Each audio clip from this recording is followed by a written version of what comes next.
He survived by closing his heart, locking grief behind stone and command. She entered his territory carrying no weapons, only the kind of courage that wakes old monsters. Now something in the mountain is hunting him, and the moment he steps in front of her, he understands the truth he tried to kill. His heart was never dead, it was waiting. The mountain did not speak anymore, it watched. Stone terraces stepped down the spine of the peak in patient tiers, worn smooth by centuries of dominance and discipline. Wind pressed itself along the battlements, carrying frost and pine resin and old blood scents that had long since faded.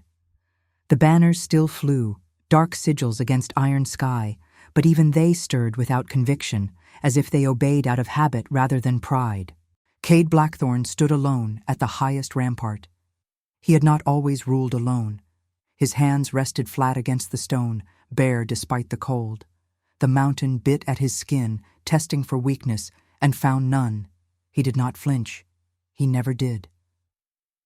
Below him, the valley lay stretched and silent, twilight pooling between the trees like a held breath. Patrol fires marked the borders in deliberate intervals, precise and watchful. Nothing moved without purpose. Nothing arrived without being seen. That was the way he had rebuilt Blackthorn after loss. Control replaced warmth. Vigilance replaced hope. Behind him, the stronghold breathed in its own way. Stone settling, iron shifting, distant footfalls echoing in corridors designed to magnify power. The wolves within those walls moved carefully now. They spoke in lowered voices. They obeyed with precision. They did not try to please him. They did not try to know him. They had learned what remained untouched should remain so. Cade turned from the edge and began the walk back along the rampart, his stride measured and unhurried. Torches flared as he passed, their flames bending instinctively toward him as if recognizing the authority that shaped the land itself. Guards straightened, fists striking breastplates in silent acknowledgement. None spoke. The mountain obeyed him. The pack endured him. Inside the keep, the air changed, warmer, heavy with torch smoke and old stone. High ceilings arched overhead, carved with the marks of former alphas who had believed permanence was something you could command rather than lose. Cade passed them without looking up. The great hall lay ahead, vast and empty despite the hour. Long tables lined the stone floor, polished but unused, their surfaces reflecting torchlight like still water. The council dais stood untouched at the far end, its carved chair waiting for him with the patience of something that knew he would return. He sat. The wood creaked once beneath his weight, recognizing him. Cade rested his forearms against the table, fingers interlaced, posture relaxed but coiled. An alpha at rest was never unguarded. His breathing was slow, even, mastered down to the smallest detail. Once, this hall had held a different kind of tension. Once, he had listened for footsteps that approached without fear. His jaw tightened imperceptibly. He did not permit memory to linger long enough to injure. Servants moved along the perimeter of the hall, arranging torches, replacing flagons, maintaining rituals that no longer held gatherings. They did not look at him. He preferred it that way. Grief made people reckless, made them reach, ask questions, offer sympathy that served no one. Cade did not require comfort. He required order. And so order remained. His wolf lay quiet beneath his ribs, not asleep but restrained, a presence folded tight like a blade sheathed after too many battles. It did not strain toward the world. It did not search. It remembered. He felt it then, an awareness not anchored to scent or sound, but to disruption. A subtle pressure along the outer wards, as if the land itself had shifted its weight without permission. Cade's head lifted. Stillness sharpened into focus. That was not wind. He rose in a smooth motion, cloak falling back from his shoulders as he crossed toward the narrow observation windows overlooking the inner gate. His gaze swept downward, precise and fast, cataloging shapes and motion. Guards converged, spears angled outward, and between them, a figure. smaller than his wolves, wrapped in a travel cloak dulled by dust and weather. The hood had been pushed back, dark hair tangled loose by the wind. She stood with her feet planted evenly, hands visible, posture calm in a way that did not suggest surrender. She did not bow. She did not kneel. She waited. Something in Cade's chest shifted, not sharply, but unmistakably. Annoyance, he told himself immediately. A breach. Foolishness. No one crossed Blackthorn territory unannounced, yet she did not carry herself like someone lost, nor like someone desperate. She lifted her face toward the gate, eyes steady as they traced iron and stone and mountain peak, as if she were measuring the place rather than fearing it. And that was wrong. Cade's fingers curled once against the stone frame. His wolf stirred, not aggression, not hunger, recognition without understanding. He forced stillness into himself, refusing whatever instinct had woken at her presence. Curiosity was dangerous. Curiosity led to attachment. Attachment led to fracture. He had sealed that path years ago. Below, a guard spoke to her. Cade saw the motion, the angle of the man's head, but she did not step back. Her reply was quiet, measured. No pleading gestures, no false bravado. She was not asking entry. She had brought herself here expecting an answer. The wind shifted, carrying her scent faintly upward, clean wool, cold air, something softer beneath that did not belong to fear or ambition. Cade inhaled once and regretted it immediately. He turned from the window with controlled finality. "She stays contained," he said to the shadows, voice low and even. "No harm, no leniency." A guard captain emerged from the hall's edge, bowing deeply. "Yes, Alpha." Cade did not watch him leave. He stood motionless, heartbeat steady, jaw set, waiting for whatever echo this intrusion might leave behind. It was nothing, he reminded himself. A traveler, a disruption, soon removed.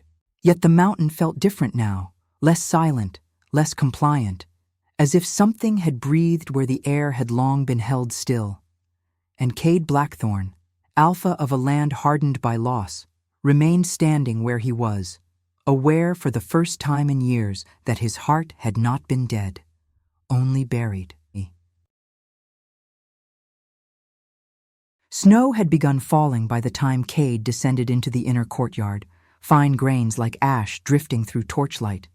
The gate had been sealed again, guards repositioned, tension held tight between their shoulders. Wolves sensed disruption even when their alpha said nothing about it. Cade said nothing now. He stepped through the archway, and the soldiers parted instantly. The woman stood within their circle, not caged, not handled, simply surrounded. She hadn't moved from where she'd first stepped inside the ward. Her cloak brushed the stone lightly as the wind tugged at the hem. She lifted her eyes the moment he came into view, not in challenge, in certainty.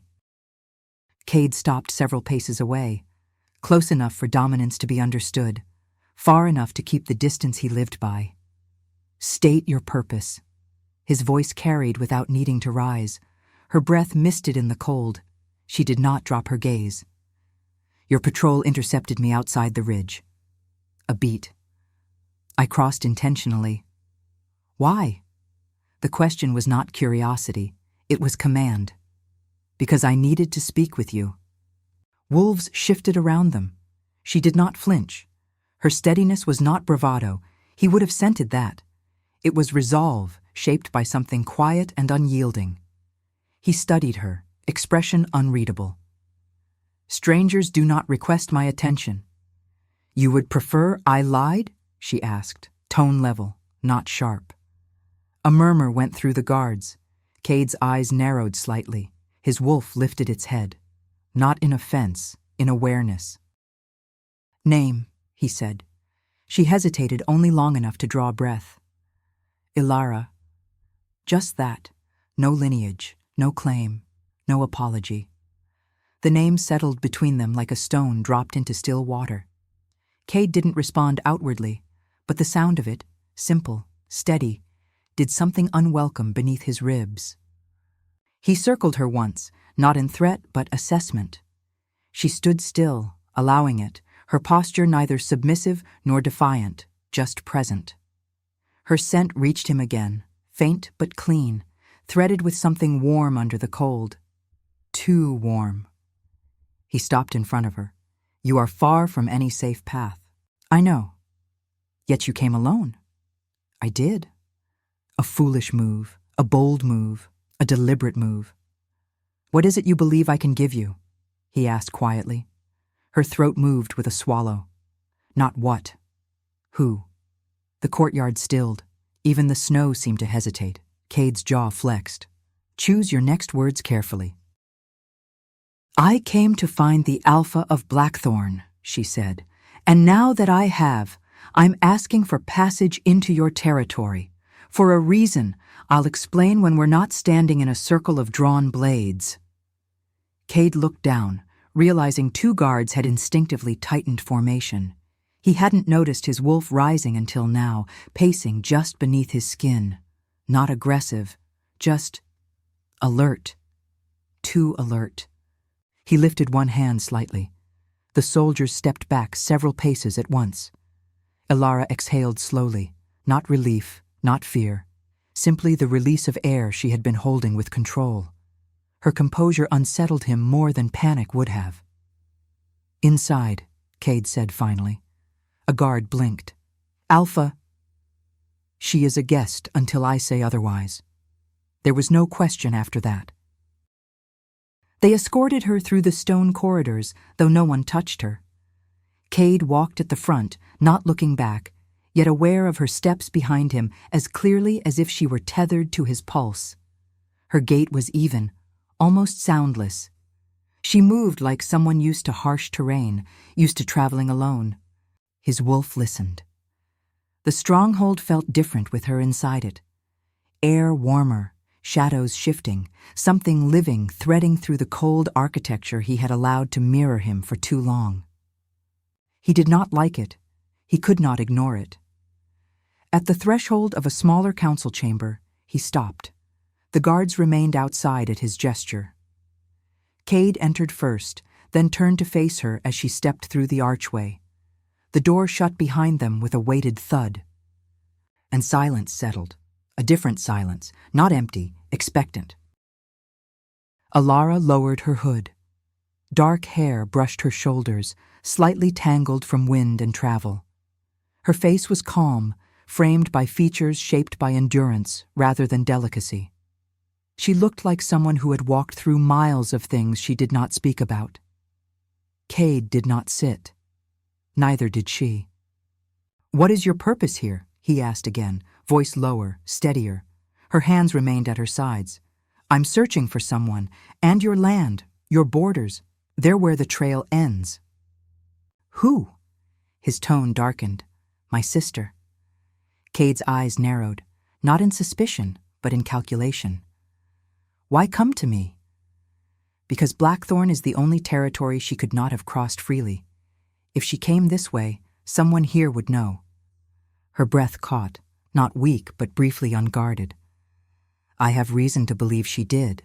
Cade's mind turned, assessing possibilities, threats, truths. You think my wolves took her? No, she held his gaze. I think your land hid something she followed, and whatever that was, took her from the path. His wolf pricked at that. A vibration under the sternum. Cade stepped closer, not enough to touch, but enough that heat pooled between them from proximity alone. Blackthorn does not take without cause, he said quietly. I know. Her voice stayed steady. That's why I'm here. For the first time in years, Cade felt something unfamiliar break his practiced stillness. A faint pull. Not to her story, not even to her composure in the face of fear. He circled her again, slower this time, reading her posture, breath, scent, truth. She allowed it, unafraid, unprovoked. When he stopped behind her, close enough that one more step would have brought his chest to her back, she stiffened only slightly. Not in fear, in awareness. Heat rose low between them, quiet, restrained, unspoken. Cade stepped back before the air could thicken further. "I will have my patrols check the borders for any sign of your sister," he said. Ilara exhaled, a small, disbelieving sound. "You would do that without knowing anything about her? About me?" "No." His gaze held hers. "I will do it because something crossed my land without permission, and whatever it was, your sister may have followed it." A shadow moved across her expression. "You believe me." He didn't answer. He didn't need to. His wolf already had. She looked down for the first time, not in submission, but to steady herself.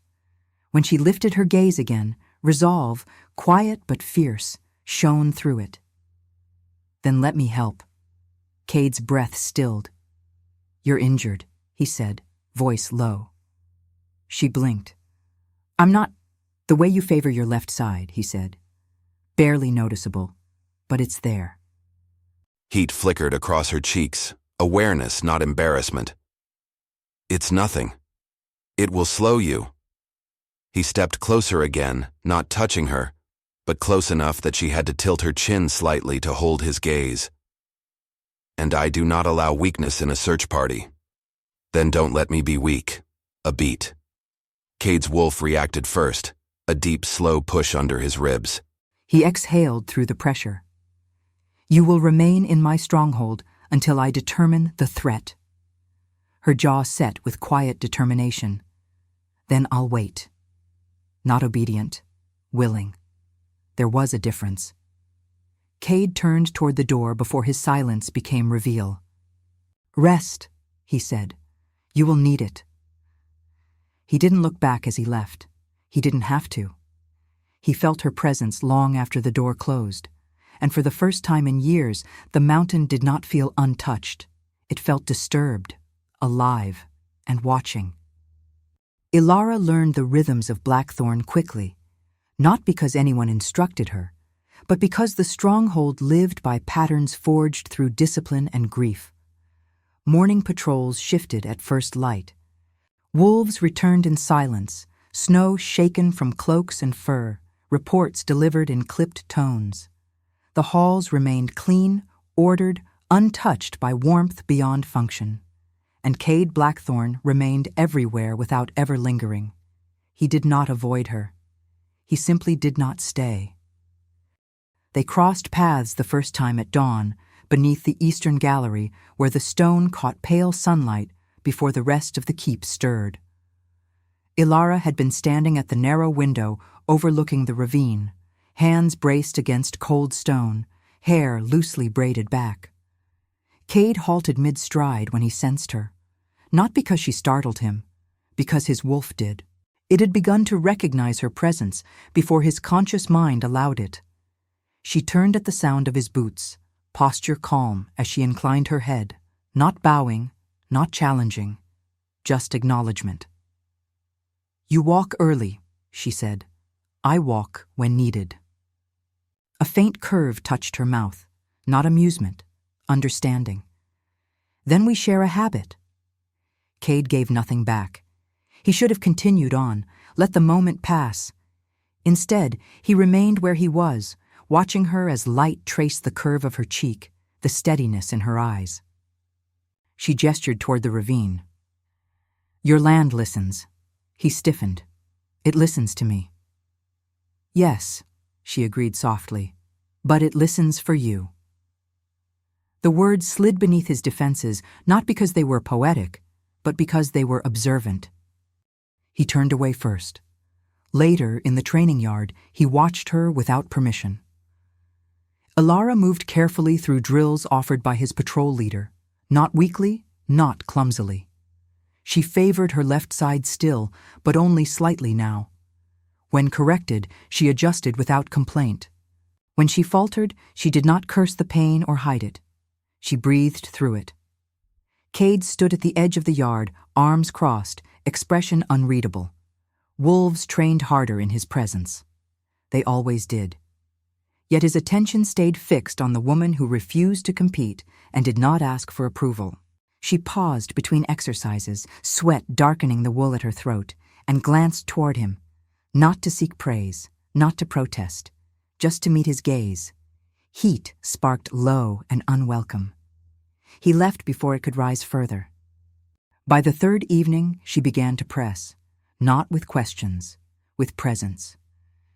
She sat in the lesser hall near the fire while he worked over border maps, her silence parallel to his. She did not interrupt. She read. Sometimes she watched the flame. Sometimes she simply existed nearby in a way that made the air warmer without asking permission. Cade noticed the shift before he admitted it.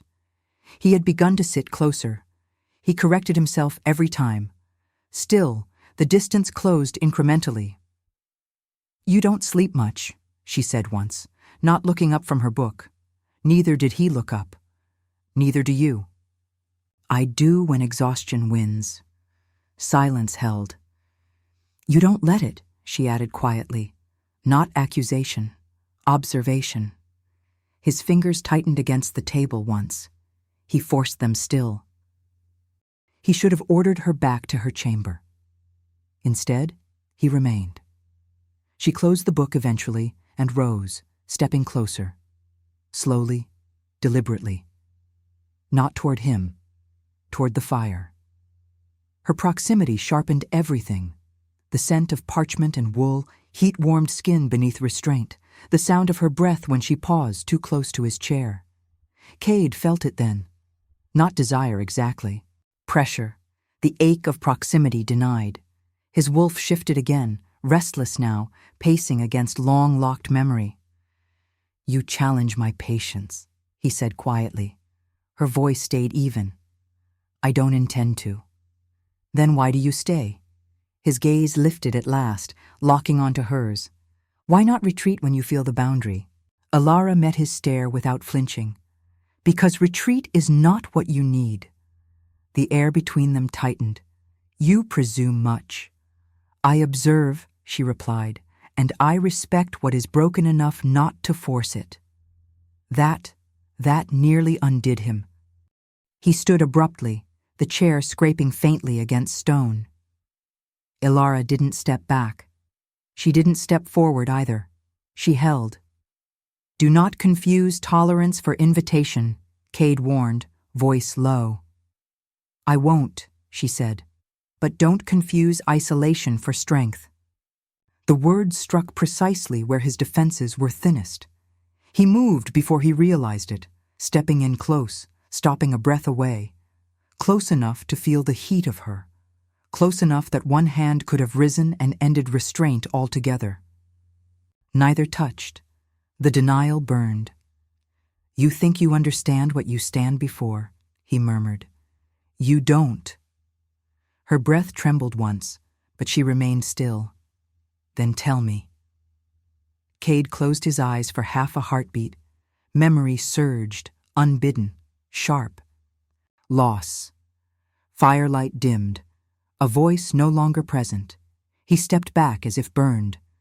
"Enough," he said. "You will not push further." "I wasn't," she replied softly. He turned away before his composure fractured. That night, the threat moved. Cade woke already on his feet, blade in hand, wolf snarling under his skin. The wards pulsed, a disturbance from the western edge, close, too close. He was moving down the corridor when her door opened. "Ilara!" He stopped short as she emerged fully dressed, eyes alert, knife already in hand. "You felt it too," she said. "Yes." They stared at one another for a single charged moment. Then Cade nodded once. "Stay behind me." She didn't argue. They moved together through the keep, steps matched, tension threaded tight between them. Outside, wolves converged, voices low and urgent. A shadow had crossed the boundary, something old, something deliberate, something drawn by weakness or grief. Cade's wolf bristled, not fear, protection. When the threat finally broke, scattering into the ravine at the first clash of steel and howl, Cade realized something too late. It hadn't come for territory. It had followed her. Or worse. It had sensed what she was awakening in him. As the last echoes faded and the mountain stilled once more, Cade turned to her, breathing controlled, pulse just beneath the surface. "You are not safe here," he said quietly. Her gaze held his, unflinching. "Neither are you." Something ancient and dangerous stirred. Not loss, choice.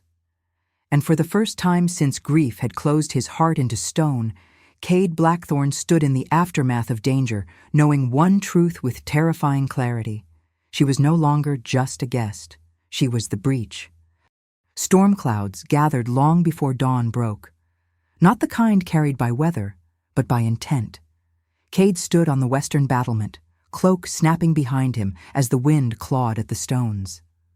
Wolves moved below in tense formation, command rippling through their ranks in low growls and quick, precise gestures. The disturbance in the night had vanished too quickly, too intelligently. Whatever had crossed his border hadn't been a wandering beast. It had been searching. He didn't like what that implied. The sound of footsteps behind him didn't make him turn. He felt her presence before the guard announced it. "Ilara of no declared clan," the soldier said, "requests permission to—" "Let her through," Cade ordered, without looking. He didn't need to see her to know she hesitated at the threshold before stepping onto the battlement. Her breath was steady despite the cold, though the wind raked strands of dark hair across her cheek. "You were out here before the sun," she said. "So were you." She joined him at the wall, leaving a respectful distance between them. Enough for propriety, not enough for safety. The silence that settled between them held weight, unspoken questions, unaccepted truths, the memory of moving through danger side by side as if they'd done so for years, not 2 nights. "Your land is restless," she observed quietly. "No," Cade said, eyes fixed on the tree line. "The land is reacting." "To what?" Her voice softened. "To whom?" He didn't answer. Not directly. "Your sister," Cade said instead. "Did she follow danger willingly?" Ilara exhaled, the breath sharp with regret. She was always chasing the wrong thing for the right reasons. "Explain." She believed she could sense what others overlooked. Patterns, disturbances, things that moved just outside the edge of sight. Her hands tightened on the stone. "I never believed her, until she disappeared." Cade's jaw tightened. "You think the same thing that took her crossed into Blackthorne last night." "I don't know what it is," she whispered, "but I know I'm close. Too close." Cade turned toward her fully, studying her with a depth he rarely allowed himself. Her exhaustion, her resolve, the tremor she tried to hide in her fingers. And beneath all of it, her fear wasn't for herself, it was for the one she came to find. That kind of loyalty struck something deep and long buried inside him, something he'd sworn never to feel again. "Ilara." His voice dropped, softer, rougher. "If something is hunting you, it isn't hunting me," she cut in. "It's hunting what I'm looking for. That makes no difference. It does to me." He stepped forward before he could stop himself, closing the remaining distance between them until the air tightened around the space they did not touch. Her chin lifted slightly, not in defiance, but to keep his gaze. "You cannot investigate alone," Cade said. "Not in my territory. I'm not asking to do it alone." He stilled. Her voice, low and steady, carried a truth she hadn't spoken until now. "You're the reason I'm not already dead," she said. "Last night proved that." A muscle in his jaw ticked. He hated that it felt like truth. Hated even more how his wolf reacted, rising, watching, refusing to allow her to be claimed by anything except safety. His safety. "Walk with me," he ordered. She followed without hesitation. They descended into the lower corridors, stone halls carved by centuries of command and bloodline. Torches flickered as they passed, reacting to Cade more than to the wind. Ilara remained silent until they reached the war room, its large table covered in maps, runes, and tracking markers, etched in Cade's own hand. "You've been looking for a pattern," she said softly. "For days," he admitted. "And? There is none." He paused, aware of her standing close enough for her warmth to reach him. "Which means whatever crossed my border thinks." Her breath caught, and it chose to reveal itself only after you arrived. Her hand gripped the table edge, knuckles pale. "Then I brought danger to your pack." "No," Cade said, stepping closer until the world narrowed to the heat between them. "It was already coming. You simply gave it reason to move faster." She swallowed.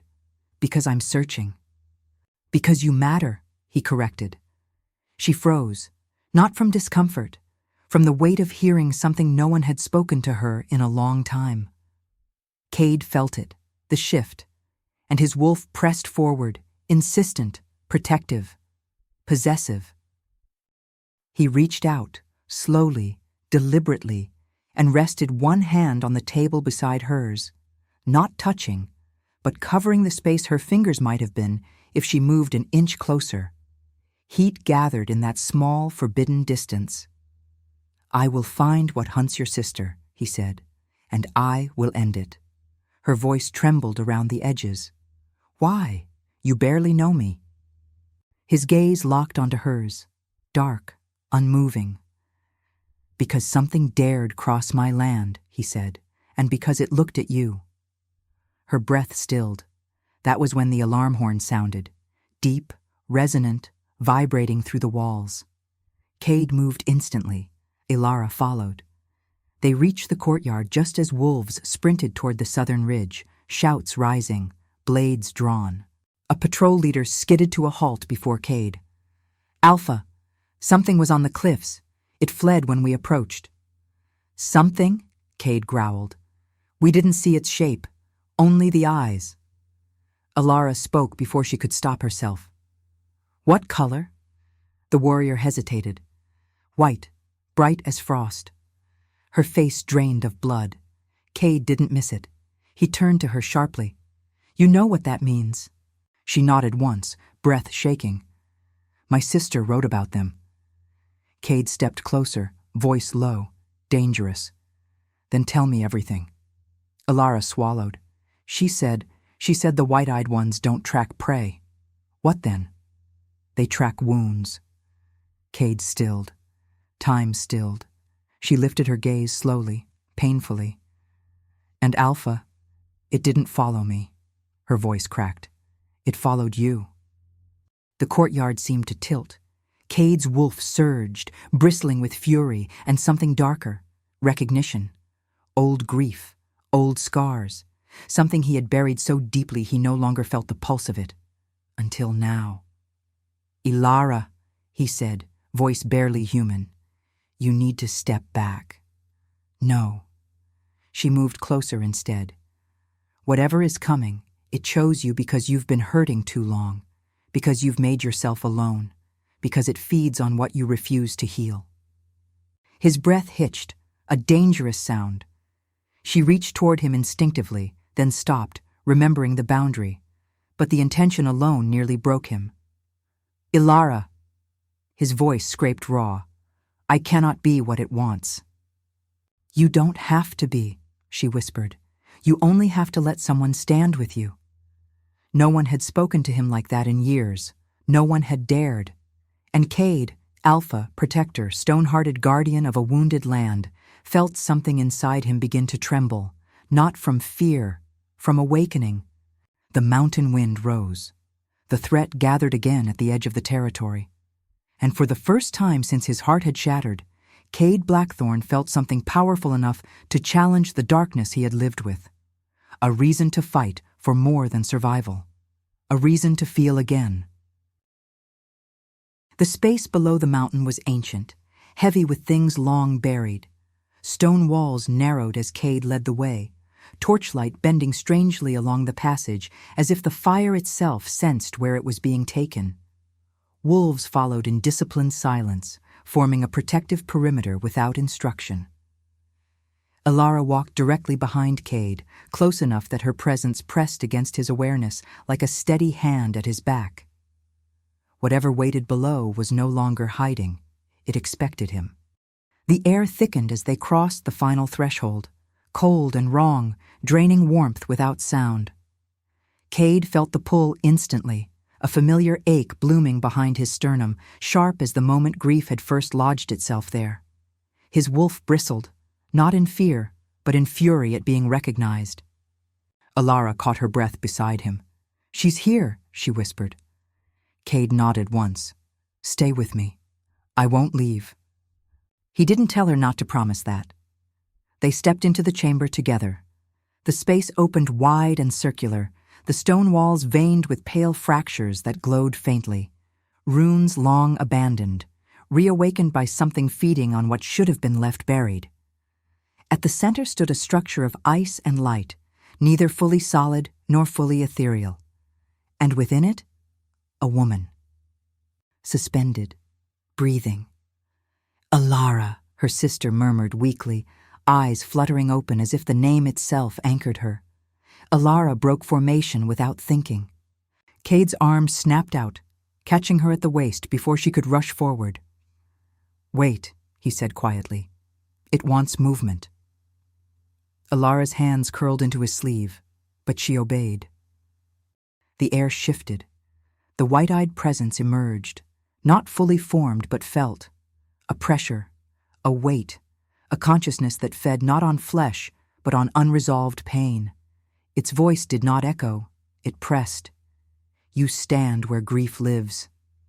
Cade felt the words reverberate inside his chest, scraping memory raw.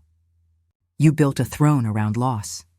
His jaw tightened, his wolf surged. "You don't speak my pain," Cade said. "You trespass it." The presence rippled, drawn toward him, toward the wound he had never allowed to close. "You are why I endure." Alara took an unconscious step forward. Cade caught the shift instantly. Without looking at her, he moved, placing himself fully between Alara and the pale pressure in the air. His stance widened, grounded, final. The presence recoiled, its focus locking onto him alone. The meaning struck her instantly. He was positioning himself deliberately between her and the thing that fed on grief. Not shielding her with force, but by choosing visibility, by allowing the wound to be seen. The presence surged toward him. Pain flared, sharp, blinding. Memory split open, a hand once warm in his, a voice gone silent too soon, the moment he chose stone over mourning. His wolf howled inside him, not in despair, but defiance. Alara reached him then, not touching, standing. "I see you," she said, voice steady, unwavering. "Not what you lost, what you still are." The presence faltered. It recoiled, not from strength, but from connection. Cade stepped forward through the pain, teeth clenched, every instinct screaming to retreat. Instead, he anchored himself. Feet planted, spine straight, heart open in a way it had not been in years. "You don't get to live here anymore," he said, voice rough but unbroken. "Not in my land, not in me." The runes flared, the structure around Alara's sister fractured. Cade reached into the light with his bare hands. Ice burned, pain lanced, his wolf roared. And he did not pull away. Alara's sister collapsed forward as the containment shattered, caught instantly by Cade, then Alara, then the waiting wolves. The white-eyed presence screamed without sound and broke apart, unraveling into nothing as the mountain exhaled. Silence followed. Deep, clean. Alara knelt beside her sister, hands shaking as she checked her breathing, her pulse, her warmth. "She's alive," she whispered, disbelief breaking her voice at last.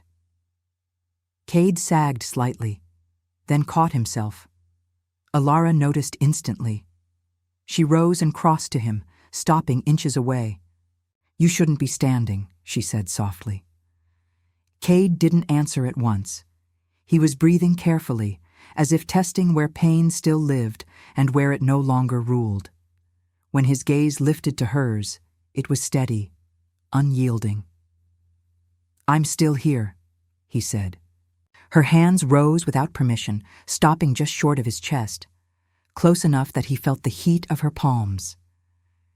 "You didn't have to face it alone," she murmured. His breath slowed. "No." A beat. "But I needed to choose it myself." The space between them tightened, not with denial now, but understanding. Something seen, something answered. They returned to the stronghold at first light. Her sister was taken to warmth, guarded gently, never alone. The wolves treated her not as burden, but kin. Cade watched Ilara walk beside her, hand never leaving her arm, and felt something unfamiliar settle in his chest. Not tension, belonging. Later, when the mountain had quieted, when the danger had passed, Ilara stood with Cade on the rampart where he had once ruled in isolation. The valley below was bright now, alive. "I should leave," she said, not because she wanted to, but because honesty demanded the question. Cade didn't answer immediately. He turned toward her fully, gaze unwavering. "Blackthorn is open to you," he said. "Not as a guest, not as a debt." Ilara searched his face. "As what then?" He stepped closer, slow, deliberate, until only breath separated them. "As the woman who walked into my life when it was closed," he said, and stayed. Her breath hitched. Heat rose, not consuming, not frantic, chosen. He lifted his hand, not to take, but to offer, palm open between them. She placed her hand into his without hesitation. The contact was steady, grounded. When he leaned in, it was unhurried, controlled. His forehead touched hers first, a promise before a claim. Their mouths met softly, once. Not a conquest, a beginning. When they parted, neither stepped away. "My heart wasn't dead," Cade said quietly. "It was waiting." Ilara rested her brow against his. So was I. Below them, the mountain held, not silent, listening. In the weeks that followed, Blackthorn changed, not dramatically, naturally. Ilara stayed. Her sister recovered. Patrols widened, not from fear, but vigilance renewed. Cade ruled as he always had, strong, disciplined, but now he allowed warmth where it belonged, at his side. And when the mountain wind rose at dusk, Cade no longer stood alone. He stood with the woman who had walked into his life and refused to let him remain buried.